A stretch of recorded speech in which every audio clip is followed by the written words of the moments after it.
Clubs, thank you so much for having all of us here, and during Madras Week for Mr. Rotarian S.R. Madhu to pick this fascinating topic, married into Madras. Now all of us know what it's like to be married into Madras, but what's it like for other people? When you think of Madras, there's so many things that we can think of. The sights, the sounds, the smells. Right from the verdant greenery that is now replaced by glass, glossy facades and some ghastly buildings, from trams to the swanky metro, and yet, when you go down all those fancy condominiums on the Coromandel coast, you're just as likely to hear Carnatic music as you are to hear Coldplay playing from the windows. So Madras has always been a blend of the old and the new. We need to understand how has it happened, how has that transition been, and we're going to think about some of it. It's not the first time foreigners have come into Madras. It's not the first time foreigners got married into Madras. And the Coromandel coast is famous for Portuguese, Danish, French, English, British, the works. The IT industry has brought with it a whole lot of multinationals, a whole lot of international global processes and practices. How have these impacted on us and our lives? How has the changing infrastructure impacted on the private lives of people and their public spaces? What has it been like to be married into Madras? Is Madras fully accepting of alien, foreign, Marimagal and Maple? What has the reaction been? We're going to find out, we're going to have a little discussion. So what we will do, we will have each panelist speak a few words, and then we will have an open discussion, and then questions and answers from the audience. So may I start with the one person who's seen Chennai from the days when it was Madras, Mrs. Deborah Thiagarajan. Thank you, Nina. I'm happy to be here. I have been in India for 46 years. I was married in 1969, so she said these are all rookies. So when I came to Madras in 1970, those who are my age will know, it was a very sleepy town. At that time, there were only 650 million Indians, so half the population, so Madras population has doubled. And there were very few cars on the road. At 9 o'clock, the whole city was asleep. And there were no five-star hotels. The only place we could go out to eat was Harrison's Hotel, it's still there, Buhari's, Woodlands, and a few Udupi hotels, Shanti Bhavan in Mylapore, Dasaprakash. That was it, those were our outings. So how was it when I came? Well, we had a little discussion. Shannon wasn't there, but we all agreed that when we first came and we looked at where we were going to live with bars on the windows, mosaic floors, we were astounded because that's what we put in railway stations in the US. And of course in my house, you couldn't see out of the window. The glass was, opaque. Behind us was a village Kalyana Mandapam. I lived in Malavi Avenue in Tiruvanmayur, which was outside the city limits. We had no potable water. So every day my houseboy, who's now been my driver for over 40 years, would go to our local bank 2 streets away and get a bucket of water for us to drink and cook with. On the other side of our house, there was a lime kiln of shells that would blow smelly smoke in every day. And worst of all, there was no telephone. So how did we manage? I realized when I read Peter's, you have to read it, his introduction to Expat Guide. His is even funnier than my story. That when I started thinking about it, that's the physicality of life. So I think Peter and I don't sweat the small things, I would say. These are minor irritants in the pace of life. So I started to think, sometimes I wonder how have I adjusted? But I think it's the other side of life, the closeness to your husband, I was deeply in love with my husband. Raj was a really super guy. And I see some laughing in the front. We had our ups and downs. But in the beginning, it was just great. And I very early on connected somehow. One of my neighbors was a Veena player, and so I immediately got into Kalakshetra, music, dance. We were friends with Lakshmi Viswanathan. And my other side neighbor was from Coorg, and she was a statistician with Madras Institute of Development Studies, so I started to work there. So I was very lucky to key in almost immediately. But then, a year and a half later, my husband's family also never accepted us, of course. I was here for 2.5 years before they would consent to see me. And it took 7 years when his younger brother, there were only 2 sons, my husband was the eldest, when he got engaged and then married to his niece. Then they started to relent and accept me. Now I realize that Miri has the same problem. So I would have thought that from 1970 to 2016 there would have been a change in attitudes, but I guess attitudes die hard. Anyway, I think with my husband's family I became very accepted, and we had a very good relationship in the last 20 years or so. Both my in-laws have passed away, unfortunately. But so we moved to Coimbatore and was there for 3.5 years before moving back to Madras. At that time, Coimbatore was a very sleepy town of about 75,000 because there was no water in Coimbatore. So there was only brackish water. So again, I had a water problem. 2 barrels a week from the corporation is all we got. But I worked in Western Tamil Nadu for the Tamil Nadu Nutrition Project. So I was in villages almost every day for 3 years. And I think that's where I learned to love India. And that, of course, is the genesis of Dakshina Chitra Museum. It was lonely. Coimbatore was lonely because there was a mill culture and there was a worker culture. At that time, there was no middle class. And your intellectual activity all come from the middle class. And all the colleges that came up, they came up after I had left Coimbatore and came back to Madras. I know you have to cut me off, Nina. I'm only in 1975. Actually, but Madras, once I came to Madras, I think I've lived in the same house since 1975. So we were renting the house, and then we purchased it during the Land Sealing Act. So I've been there for many, many years, and that has been my haven away from chaos. You know, I think everybody needs a place to retreat. And what else? I talk about my husband. He was a good spouse. One of the things, like when your in-laws don't accept you, the whole burden falls on the husband or you know, the other spouse, because he has to keep the wife happy, and he has to support the wife completely against, you know, if there's any concern with the in-laws. You know, you need a strong husband to do that. One year there were 6 American wives in Madras, and the next year I was the only one. 2 got divorced, and 3 said we can't take it here, and they went back to America. It does help to have a financial basis also, and I think that's one of a key thing. I think the support of the husband is a key thing. My husband was a very creative person, a very original thinker, I think, and very empathetic. And all the women loved him. But I didn't mind, though. I didn't mind. But he did have health problems. In the last 3 years of his life, he was bedridden with a stroke and heart failure. And I realized when he got so sick, what a mentor and guide he had been to me. Because anytime I had a question, how should I do this, how should I approach that, I would go to Raj. And he was such an understanding, open person.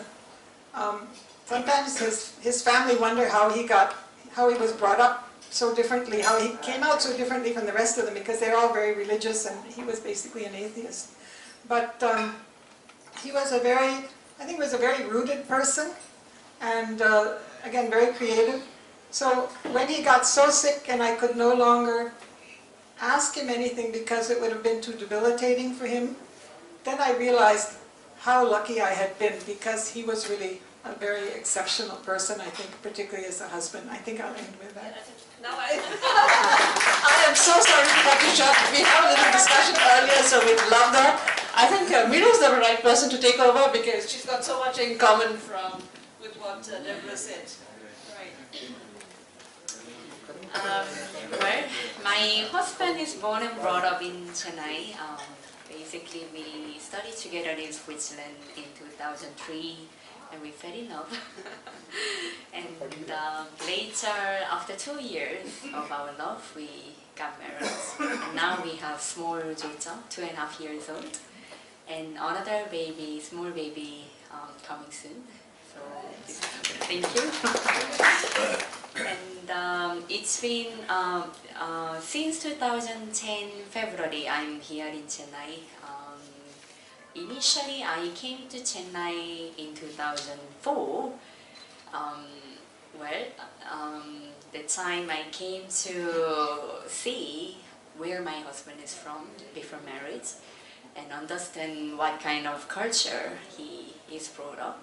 So me and my mother was so curious to come over to understand. So we actually took a backpack and we started traveling all over India for more than, yes, my mother, not my father, but my mother is very adventurous lady.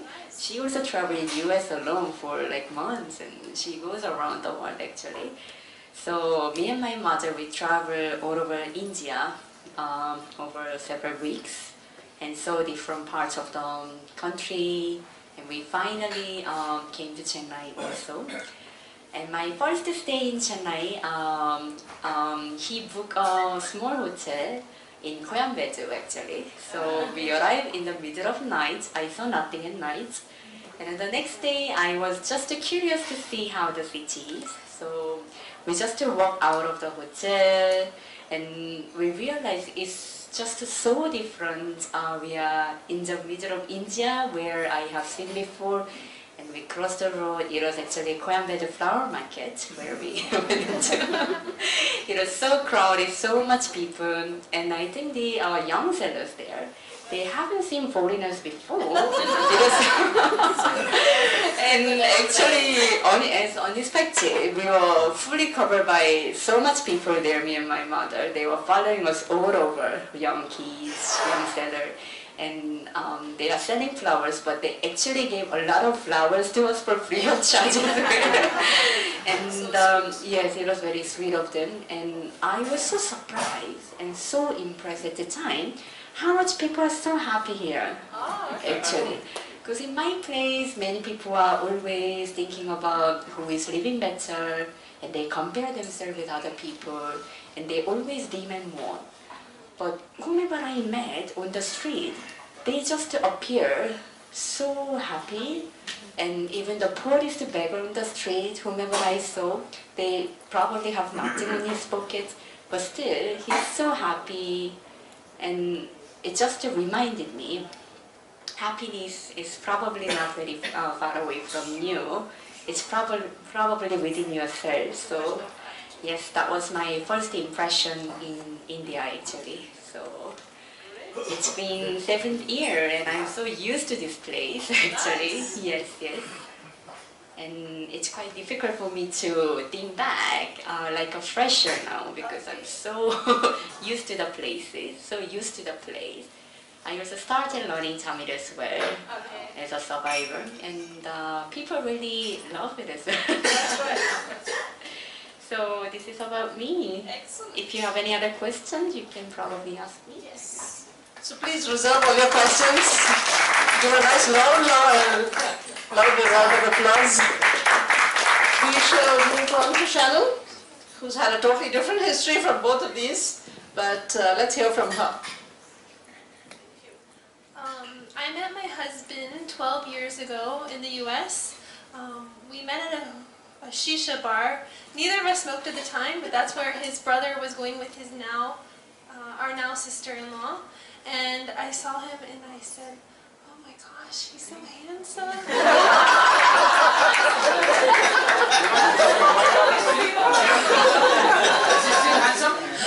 Always, every day I tell him that. So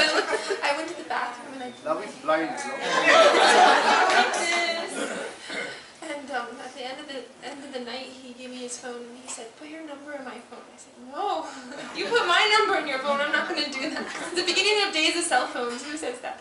So we dated for a year, and there was no problem with his family. My mom's very conservative. After she met him, she felt he instantly became her son. So after a year, we came to India to visit for the first time, just as a vacation. And I dated him for 6 years, and he says, U.S. is where I'm going to be settled. I'm never moving back to India. I love America. 6 years later, he comes to me, he says, my dad wants me to work for the family company. I'm thinking about moving to India. I said, okay, 2 conditions. 1, we get married, obviously. You can't move to a foreign, especially India, you can't move here without being married. 2, if I can bring my 3 cats, I'm in. So check, done. Getting my cats here, oh my gosh, that was my first introduction to India. The paperwork required to get cats here. It took me months and months and months. Finally we came. When we landed, obviously, the airplane doors open, and you get that beautiful Madras smell coming in. We come in just like the middle of the night, we go into his apartment, and it's a little cul-de-sac, so it wasn't like when we came the years before, it wasn't loud, it was nice and quiet. We come in, and I think India, my friend gave a really good quote. It's an assault on your senses, both good and bad. You have, and it's anywhere in the world, but India, you have such beautiful colors and saris. It's just amazing at both sides. And I think also at the same time, in the beginning when you come to India, my sister-in-law came, and it made me realize what my first time when I moved here was. I remember going down the street, and there's trees in the middle of the street, and I'm looking at my father-in-law, and I'm like, why are there trees in the street? They should cut them down, because on Haddo's Road, there's trees on the side of the street. You don't see them now, but now after I say this, you're going to think of all the trees you see in the middle of the streets. Obviously there's cows, there's 5 people on motorcycles with 2 babies. You're just used to it. My sister-in-law this last week, she was just looking, she's like, oh my gosh, look at that, and I'm like, she's like, I should take a picture. I'm like, it's just people hanging out of buildings, hanging out of cars, it's not a big deal, you're used to it. I think being here, I've came with the knowledge of this is where my home is, and I think being patient and open-minded, having open-mindedness really helped me become assimilated with the culture. And I love India. You ask my husband and you ask me, what do you think? My husband's ready to go back to the U.S. I'm like, no, I love it here. Let's stay here. So I think by having that, and then also persistence, that's something I really, really learned, is if something's broken or anything you need done, I'm not used to follow up. So all of those 3 things really, really helped me get settled comfortably here. So, thank you. So I think we'll move on to our expert expat. So, having heard what Deborah said, I don't think I know anything. In fact, I'm going to tear up this book, and my next book is going to be what she said. Shannon, you also just echoed a lot of what I was going to say as well in terms of the assault on the senses. The moment the aeroplane door opens and the smell just hits you, and walking out of the airport, and wow, there's so many people. When my family first came to Chennai to see me, they just couldn't get over the sea of faces waiting at the airports, people lying down, people sitting down, cars everywhere, people trying to ask if they want taxis. I'm like, no, just ignore them, I've got my own car, it's over here. Swapnil trying to talk to the 3 different taxi drivers, telling them which gate to come to, all of that. So I've been here for 8 years now. I probably came here by myself, I came here by myself, I chose to come here. I studied aerospace engineering at university, and I really wanted to go into that field, but after 3 years of engineering, the one thing I didn't want to do anymore was engineering. I think it's the same thing here. You do engineering, the last thing you ever want to do is engineering. It sucks the life out of you. Instead, I really got interested in the internet. I started learning programming. I started doing web development in London. I started getting clients actually in London. And then I realized, hey, you know what? It's much easier if I just outsource all of my work. I don't have to do anything myself. I just outsource it to a company here in Chennai. And so I was doing that. I was getting work and basically clicking the forward button saying, guys, do this for me, and basically taking the cost difference there. I was working on quite a big project in 2006. For me, it was quite a big project. And things were not going very well. The programmers here in Chennai, they couldn't understand what the client was wanting. They kept coming back with different things. There was bugs. Everything was just going bad. I was getting a lot of angry emails from the client as well. So I said, okay guys, I'm going to jump on a plane. I'm going to come here for 2 weeks and we're going to sort this out. I called up the owner of this company. He said, yeah dude, you can come, you can just stay with me. I'm like, okay, awesome. And so I get on the plane, I land, the door opens, smell, people, everything. He said, where's your car? He said, oh, it's over here. Where? He said, this tiny little Maruti 800 AC. Getting there, stuff in my luggage, and then as he's trying to change the gear and everything's hitting my knee and all sorts, bombing down, this car's coming this way, there's dogs everywhere. I said, oh my goodness, what have I done? And his family, he lived in Thiagarajan, and we got to his apartment and his mum opens the door. I said, dude, aren't you like 28? He said, yeah. You still live with your mum? Yes. Okay. And so she sat me down. She was all very beautifully dressed. It was 3 o'clock in the morning and she was still very smartly dressed. She had gold jewellery on. And I tried to shake her hand and she recoiled because I didn't think I was supposed to touch her or anything like that. And they insisted that I eat. All I wanted to do was go to sleep, but they insisted that I eat. And so they brought out this yellow gravy. I later found out it was called dal. And dude, where's the spoon? He's like, no, you don't need a spoon. You can just use your hands. I can't eat with just my hands. So they're like, Ma! And they shouted something in Tamil, and she went into the kitchen, came back, and she had this soup spoon. So I started eating the dal with my soup spoon and all of that. And eventually I said, like, listen, I really need to get to sleep. Can you just show me where my bed is? He's like, yeah, okay. It's this way. And he comes along, takes me into the room, and there's a chair in the middle of the room. I was like, okay, where's the bed? He's like, no, dude, look, the chair, it actually expands. It's a lazy boy, and you can just sleep on it. Listen, I cannot sleep on this for the next 2 weeks. Oh, the only other bed here is my bed, but my brother and me are going to sleep on this. I was like, okay, let's have a look. And so he takes me into the next room, and it's a double bed. I was like, okay, but where are you going to sleep? He's like, no, dude, we can just share the bed here. So, okay, we'll deal with that. I ended up I was supposed to come for 2 weeks. I ended up staying for 3 months. I tell everyone that I did sleep with a man for 3 months in Chennai. The reason I stayed was because I hired a bunch of freshers, 10 different freshers. I started training them in programming and web design, software testing. Really, really enjoyed it. I said, listen, I'm prepared to give up everything I've got in London if you can give me a job. And they're like, okay, maybe. So it took about a year. I went back to England and we kept in touch. It took about a year. And eventually, they said, okay, do you want to come out and work for us in marketing? I said, yeah, absolutely. So I came back, and by this point, this boss, he had a girlfriend. And he couldn't have his girlfriend come over, so in the apartment that I was staying at, he came and met his girlfriend at this new apartment. Then they get married, but she still cannot live with his parents. She refuses to live with his parents, so my boss's wife and I live together in an apartment in London for a year while he stayed with his parents in Thiagarajan. So that's always interesting. Eventually, after 4 years at that company, I realized that startups are becoming a really big thing here in India, and I really wanted to be part of a startup.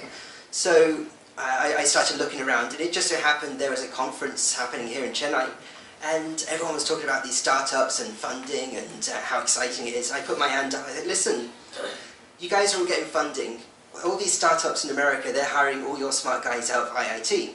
When are you going to start hiring smart guys from England and the US? And bring brain drain back into India. So after that, this guy came up and said, listen, I've got a startup. It's not funded. I work out of my spare bedroom, but I think you might be interested. Oh, I'm not sure about this. We got talking. I went and visited his startup, which is in the spare bedroom. It seemed like a pretty good deal, so I said to my then girlfriend and now wife, I said, listen, I think I want to go and join this startup. I'm going to give up my job at this other company and just take a leap of faith, but I'm not sure about the guy. Do you want to come and meet him? So she agreed, and we met in a coffee day. First thing, he sat down, she sat down, she goes, so Lux, tell me about yourself. And she started interviewing my future boss of this company. Anyway, 4.5 years later, I'm still with the company. Absolutely love it. Have a great set of people working with me there, and love Chennai. Wow. Can you hear me?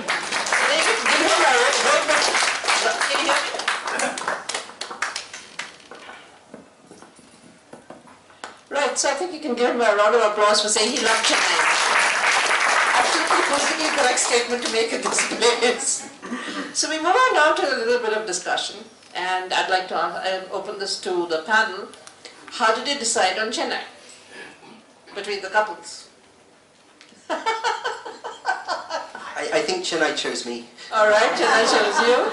All right. I was given the choice from Coimbatore to come back to either Bangalore or Chennai. Okay. But Chennai spoke to me culturally. All right. I really felt that Chennai said something to me, as she said. Great. So, Shannon? I think we had an opportunity here when we took it, and I think what makes Chennai Chennai is the people, and that's what's kept us here. Is we have a good group of friends and family here. And all of you kind of spoke about, that first impression when you stepped off the plane. Believe me, Bombay smells worse, but still. Especially if you travel by train, the Bombay smell is far worse than Chennai. But once you've got over those initial impressions, are your impressions still the same, or have they changed in any way? I think the first thing that everyone would agree, I think, is that it's the people. And there's such warmth and there's such connectivity between people. You don't get that, you don't get it in America. And I don't think you get it anywhere else. And where else can you meet people of all kinds? I mean, from farmers to traders to shopkeepers to workers to your staff. I mean, you can intermingle with so many different kinds of people. And I think that's wonderful also. And that's that warmth that people have here, the connectedness. So I was going to say that of all the cities I've been to in India, every city has a very, very different vibe about it. So you step off in Mumbai and it's very, very manic. You step off in Bangalore, there's a very wannabe kind of crowd just there. You step off in Gurgaon or Delhi and it's a very elitist kind of crowd. I think if you come to Chennai, Chennai just is a place where you can be whoever you want to be, what you want to be. It's very, very accepting. I feel very comfortable actually being in Chennai rather than any other city. I'm always glad to come back to the city. Yeah, actually, that was probably the next question that I wanted to ask. Being what we call, a mixed race couple or, different communities or whatever, has it been an advantage for you when you go out socially, or has it been a disadvantage? In Chennai? Surely it should be an advantage, right? Can it be an advantage? Well, when you're a young woman and you're pretty, no matter what nationality, it's an advantage. I think that's true. I've been in a lot of page 3ers just because I show up at a party and I'm wearing a cute dress. So I wonder who the photographers were. Peter's not answered photograph to you yet. Okay, so when we had this panel being drawn up, Mr. Madhav said, so we'll get expat wives. So and he keeps calling me a feminist. I don't know why. So I said, as a feminist, I would like to know why can't we have a guy on the panel? So Peter, you're our token man on the panel. So you will have to tell us what is your reaction. What is the reaction to you when you go out socially with Swapnil? No. Cover your ears. I don't know, I hear a lot of people telling me that when we go out to restaurants or places that we seem to get better service, but I honestly can't say that I've noticed any different service to what everybody else gets. Okay. I can't really say. I think a lot of people here appreciate us being here. So even if I just speak a little Tamil, everyone's excited and just true. Appreciates the effort of if I wear a sari or wear kurta. Or, they really appreciate that we're embracing the culture. And I think that's what a lot of people appreciate. Yeah, I think that's universally true because I have an aunt who married a Danish person and she learned, Danish and she wrote a book in Denmark about Indians and things like that. So she was really welcomed out there. So I guess that's a very universal thing to happen. My next question is anything funny or bizarre that has happened to you in the last few years? I'm sure it has.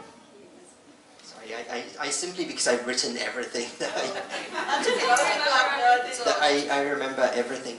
I think one of the most bizarre things is that my watchman thinks my name is Pizza.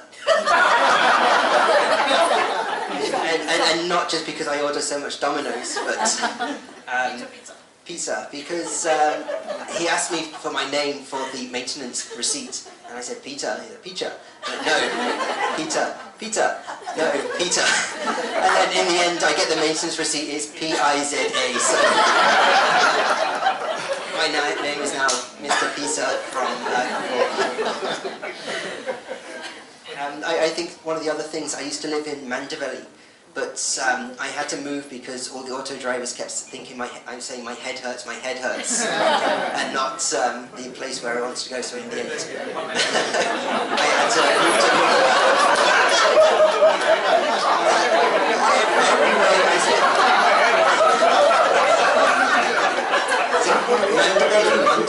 Mandaveli.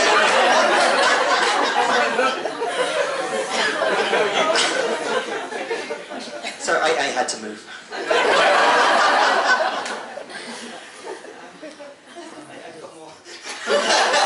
Okay, one more. So we're quite involved with animals. We love helping animals, especially all the street animals. And I was at Taramani station, I can say Taramani, and because I take the train every day to the office. I was at Taramani station, there was these puppies. Unfortunately the mum had died, but they were still trying to suckle on her anyway. So we thought the best thing we could do was rescue them, take them and get them to Blue Cross. We called up Blue Cross and Blue Cross said, no, we're not coming for 4 puppies, but you can bring them there if you want. So we decided, okay, we'll gather up these puppies, how hard can it be? About half an hour later, after running up and down the service road of Taramani station, like everybody watching, what are these stupid people doing running after these puppies? We eventually caught them.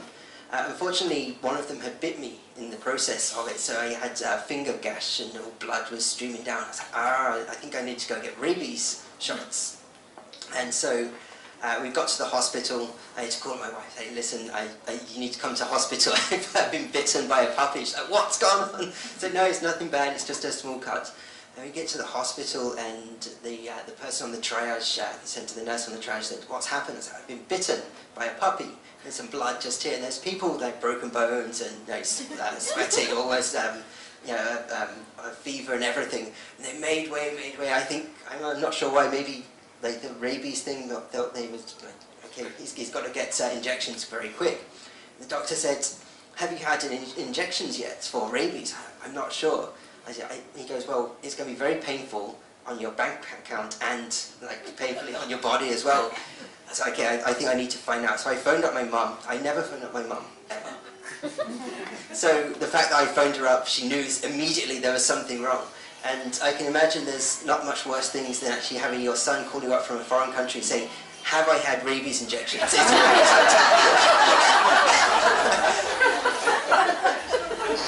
And it turned out that I had not had rabies injections, so they had to inject right into the wound. And believe me, you should get rabies injections beforehand, before you get bitten. and you end up with 10 rabies injections over the course of 4 weeks. It was funny, but also painful. I don't think it was funny. I think that was very painful. But now I am rabies proof, so if you just any dog's rescuing. I had 13 rabies injections in my stomach earlier, and I thought now it's only 3 injections in your arm. No? Rabies is a problem. You sure you went to the right doctor? All right. Any unhappy experiences? Because all of you have been so nice and happy with the whole thing. So Only when I had a miscarriage and my husband felt it wasn't necessary to be in the same city with me with a miscarriage. Because my husband thought, okay, I'm an independent American, and I am independent.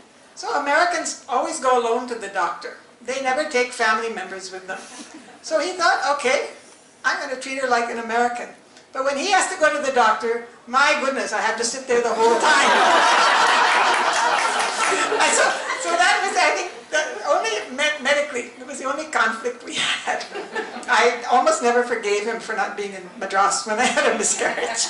yeah, that's an older, wiser woman once told me, no matter how long you're married, always remember, the first baby in the house is always the husband. So that's a universal law regardless of whether someone's refuting that. Thank you. Thank you. All right. I hope your wife heard that. That's okay, I'm conveying. Okay, one more question. How do you decide who does the household chores? I'm going to let Miri speak because I've spoken enough. Sorry, I didn't get your question. Could you? Who divides? How do you divide? Who does the household duties? Household duties. Of course, me. Is this classified? Actually, yes, that is our debate at all time.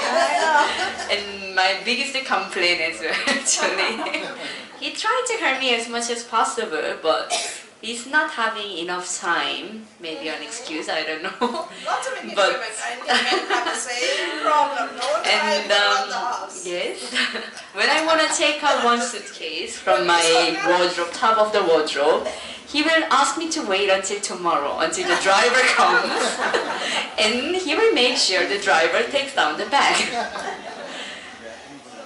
Yes. Sounds like perfectly Indian. Yeah, I think particularly if you've been brought up with servants, you don't think that any physical work is what you're supposed to do. In our house, I did everything. Well, he said business is his and the house is mine. He wouldn't even change a fuse. And you know, before we had to change all the fuses every time. But I think being in India if you have staff to help you, it keeps a lot of discontent out of a marriage. Because if I had to live with my husband in the US, and I had to do everything and he wouldn't do anything, he might feel guilty about it, but still he wouldn't do it. It would have been quite difficult. I don't know about you. That's right. Absolutely. I think for me, I saw the video the other day. Can you hear me? I saw the video the other day online. It was, the wife was really upset the husband's not helping with the houseworks. And he says, let me show you something. And you might have seen this, and he goes to the laundry room and he says, I just throw my laundry in this pile here and just magically it gets folded and it gets cleaned and it's just put away. He says, just try it, and he really, really believed that. After watching that video, I went to my husband and I was like, I am so thankful because my husband's not the typical Indian. He grew up here and he grew up in the US. So after high school, he moved to the US. So he had both worlds, best of both worlds, and he helps with the laundry, he does the dishes, he irons his own clothes, but he only irons them because I don't do a good job. So I think each thing he does, he has a reason why he does it, because I don't do it good, or it's not proper, or it's not done in time, so he does it. So I really, really appreciate that he has the best of both worlds, because I think, and he even told me, he said, if I grew up in India, I wouldn't have known how to do my laundry, I wouldn't have known how to do that, because somebody else did it, and it just happened, where here we don't have the home help that he grew up with. We do a lot of it ourselves, so that's my side. I was going to say, we don't have any home help either, but my wife, she gives me a list every Sunday sticks it on the fridge. And I'm a very task-orientated person, so every time I've cleaned the bathroom or everything like that, tick it off, tick it off, tick it off. Then next Sunday there's another list. It's never ending. Be happy that it's only once a week. Yeah, that's a big surprise because women do it every week. And the only reason we wash dishes is so that you can eat and we can wash the dishes again. So that's what the housework is all about. Any other anecdotes that you all would like to share? Couple of questions from the audience, if you all would like to ask. My question to Deborah. Way back in the 70s when you came to India to make it your home, specifically Chennai, what was the picture you had in mind about India, specifically Chennai?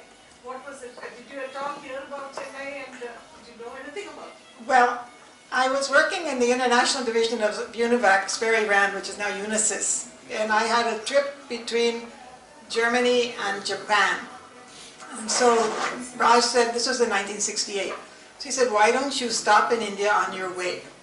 I said, okay, so I took 10 days leave, and I fell in love with India.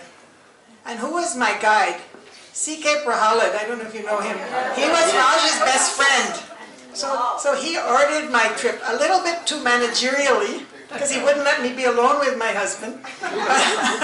But I really, I don't know, the country just spoke to me.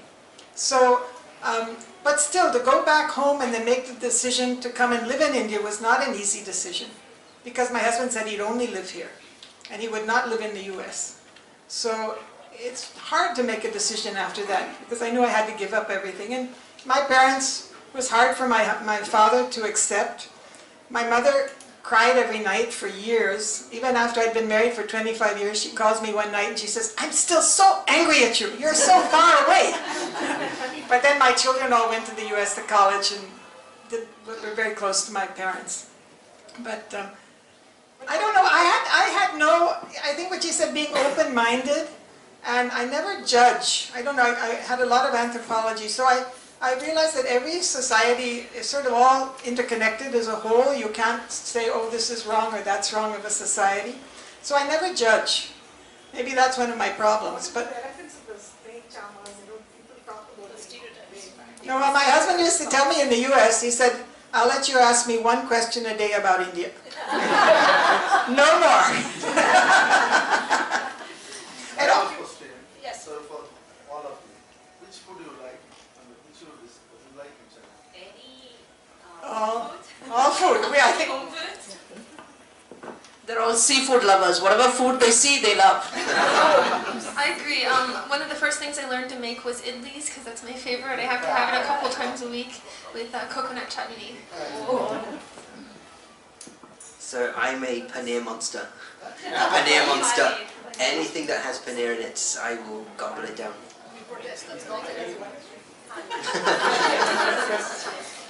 My wife is nothing, Jim. All right. You have forgiven me. What do you think of traffic in Chennai? How do you navigate?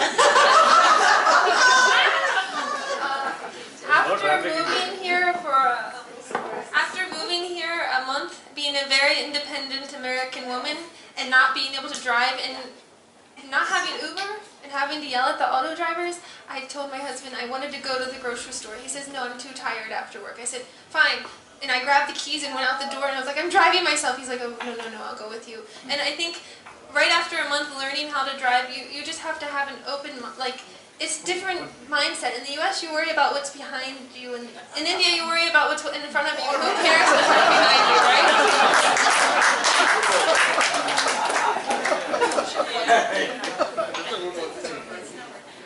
my husband used to say that every maneuver for the traffic is a negotiation. And he also said that chaos theory, and this is true, chaos theory is tested on Indian traffic. It's an absolute miracle how we reach home or whatever. Yes, sir. This is a back question on Dakshin Chitra. How did you conceptualize this? Because every time I go through this, I always wonder about the concept, how it's portrayed, the houses, all that. Yeah.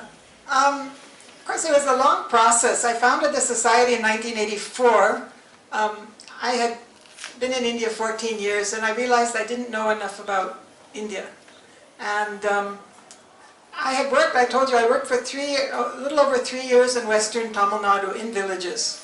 And there I was interviewing families, so I saw all the weavers, all the craftspeople, I saw folk performing arts. I married into a Natukottai Chettiar family, and be going, to Chettinad, where they used all the craft. But I could tell coming from the US that all this was going to disappear. I could see that there was slight movement and that India would modernize, so I used to say, why doesn't somebody do something? I never set out to start a museum. So it was a learning process for me also. But I guess my heart was in it. And again, when we started, we had no money, no collections, and no land. So I just had this audacious idea that it would work.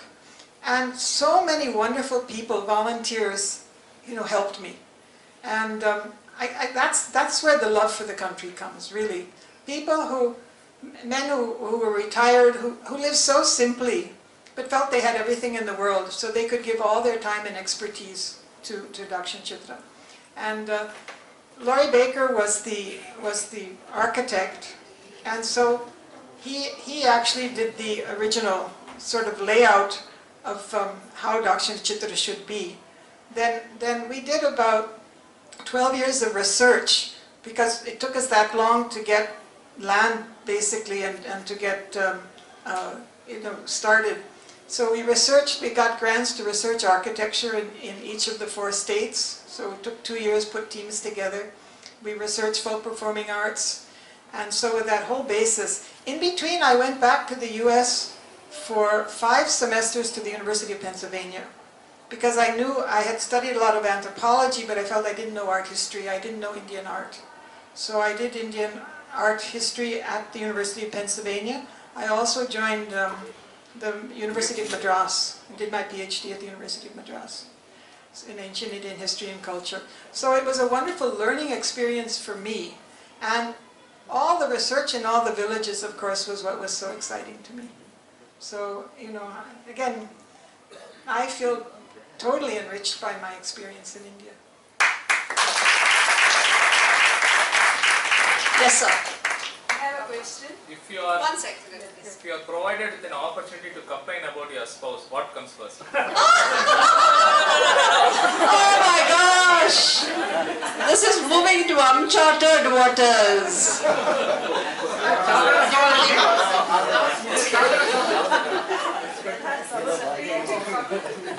As moderator, I'm giving them a choice. You want to take this question or not take this question? But we want the answer. Raj can't defend himself, but I think what Miri said, we are brought up to do things ourselves. So when you get out of a car, if there's a package in the car, you pick it up and you take it. Her husband, my husband, would they do that? No, so they would take it. This used to irritate me terribly. And I used to, anyway, I won't say all the other things. No, this is the only my complaint. Yes, ma'am, somebody here. Yes. The mixed race children, how do you bring them up? Like, what will be your... Oh, you don't have kids. Since I have the three kids who are 38, 40, and 45, we brought them up totally as Indians, because we didn't want, Raj was rooted in India, I was rooted in the US. We felt that we owed it to our children to be rooted. I think they've managed quite okay. My middle daughter very quickly as an adult said, I can only cope with one culture, and I'm Indian. I will only marry an Indian, and I want to live in India. My eldest daughter, who was very Indian, she went to Rishi Valley. She came back after, they all went to college in the US. She did 1 year of college at Madras Christian College, my eldest did. But she came back for 3 years after graduation, and then when my husband died, he actually died in January 2007, she came back for 4 years to take over his Madras Microcredit Foundation, a microcredit organization which he started, even though she was a PhD in neuroscience from Stanford. But She comes like 4 or 5 times a year, but I think now I've noticed that she's finding it very difficult to straddle 2 countries. I also at one point found that it was very difficult for me to keep 1 foot in the US and 1 foot in India mentally. Though I've always been resident here, except for those 5 semesters at Penn. But it's hard. It's enervating. So you have to be in one culture, then you can be completely in that culture. And my youngest daughter has always been in the US culture. She just recently married an American. So I think it's good to bring them up with one identity. And also, they have to abide by the society rules here also. So they have to be, like any other Indian child. Anyway, that's my experience. You haven't all faced that yet. Yeah, it's always a quandary of the global child. I mean, do they belong everywhere? Do they belong nowhere? So, to each family their own. And there were a couple of questions. Yes, sir. Mr. Deborah, you were doing a lot of work on home cleaning long back. What happened to that? The comb is still there. Yeah, I know. You're like these children. I did when we had just started Dakshina Chitra, I was the convener of INTAC, and they wanted to do a water project. So I said, well, the coom, because it stinks and it's terrible. So I started a petition where everybody gave 1 rupee. So schools would give it, we collected 900,000 signatures. And we put volunteers on the street to talk about the coom and why the government should clean it up. And even today I have children coming up to me, well, not in the last 5 years, saying, but Auntie, I gave you 1 rupee. It still smells. But what we did do, we did have some success because at that point in time all the sewage treatment plants had broken down, and we had a committee with the government, and they had a twinning agreement with Severn-Trent, which was the Metro Water of England that was privatized. So Severn-Trent came over. They worked with the engineers to get all 3 sewage treatment plants back into condition. And then we have 81 pumping stations, or at that time we had 81 pumping stations, which weren't working. That meant that all the sewage was going into the Coombe River and the Buckingham Canal. And so they put plans for upgrading the sewage the pumping stations. So we did a little bit, but as the head of Severn-Trent said, it's like being the conductor for an orchestra. It's like everything has to work perfectly for the sewage system to work. And so even today there are so many problems. I think it's getting a little better. Madras, one of the problems is the sewage connections are connected to the stormwater drains. Stormwater drains go directly into the rivers. But it took, when I came to India, the Adyar River was pristine. And it was so beautiful. That's in 1970. Then they did the new bridge across the Adyar River, and they never desilted it after that. And then the sewage treatment plants only worked for about 8 years. And then they broke down. Madras has this fine silt, and they didn't know how to repair it, despite all the engineers we had. So I worked on it, and then I passed it on. I passed on the baton to Exnora, and Karunanidhi was the one who was interested in getting the Coombe cleaned. And then when Jaya Lalita came in, sort of finished. The Pollution Control Board was also started by Severn-Trent. So that's also, so some win some, lose some. Yes. Speak in Tamil. Of course, sure. No, I do speak Tamil. Well, don't embarrass me by making me speak Tamil.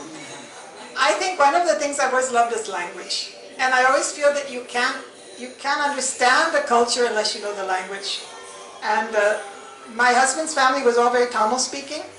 And I couldn't bear it when he'd speak on the phone or to his brother and sisters in Tamil and I didn't understand. So I had to learn. So yeah, I wish I were better. I'm a bit lazy. But I learned to read and write. And you'll be surprised, I learned most of my Tamil at the University of Pennsylvania. Because I was on a language fellowship, so I had to take Tamil. And even though I took courses here, they're so polite, so if I fail an exam, they'll say, you'll do better next time.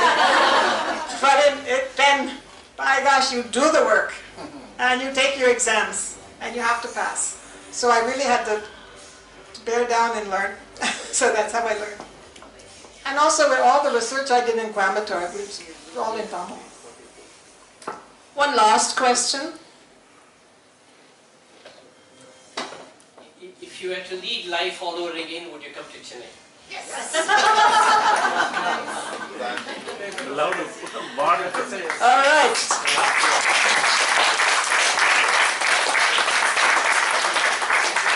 So I think we've had a very fascinating discussion with each of the panelists giving us such totally different views. I liked Peter's anecdotes and all his stories. I think those of you who are interested, his book is available. Shannon does photography, and her views of life are also quite different.